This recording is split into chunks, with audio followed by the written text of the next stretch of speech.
অক্ষয় কুমারের পর বলিউডে ফিটনেসের জন্য বিখ্যাত তারকা হিসেবে পরিচিত টাইগার শ্রফ এখনও বলিউডে প্রথম সারির নায়ক না হলেও সিনেমায় অসাধারণ স্ট্যান্ড ও বডি ফিটনেস দিয়ে প্রায় সময় খবরের শিরোনাম হন তিনি। কিভাবে নিজেকে ফিট রেখেছেন এই অভিনেতা জানিয়ে মুখ খুলেছেন টাইগার নিজেই। ভারতীয় গণমাধ্যম সূত্রে জানা যায়, ফিটনেস ধরে রাখতে কড়া ডায়েট করেন টাইগার। শুনে অবাক লাগলেও সত্যি যে সবার আগে তিনি ঘুম থেকে উঠে একটি ডায়েট প্ল্যান তৈরি করেন। সকালের নাস্তায় কুসুম ছাড়া 10টি ডিম খান এই অভিনেতা।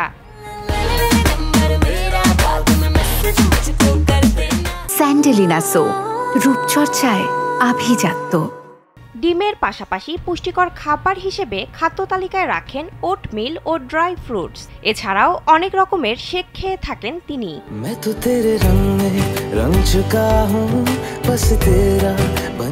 তবে সকালের চেয়ে দুপুরের খাবারের মেনুটা অনেকটা আলাদা।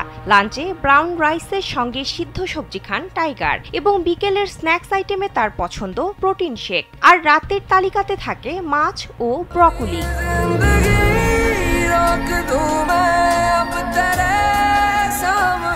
এখানেই শেষ নয়, শরীর চর্চার ব্যাপারেও বেশ সচেতন টাইগার। রুটিন তৈরি করে তালিকা মেনেই নিয়মিত ব্যায়াম করেন তিনি। যেমন সোমবার ব্যাক, মঙ্গলবার চেস্ট, বুধবার পা, বৃহস্পতিবার আর্ম, শুক্রবার কাঁধ, শনিবার পছন্দ মতো হালকা ব্যায়াম ও রোববার অ্যাবসের ব্যায়াম করেন এই অভিনেতা।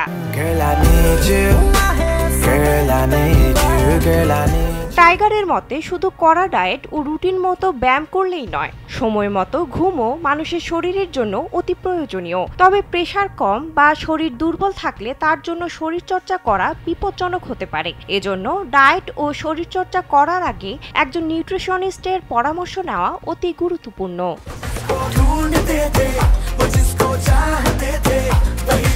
বিনোদন ডেস্ক, কালবেলা।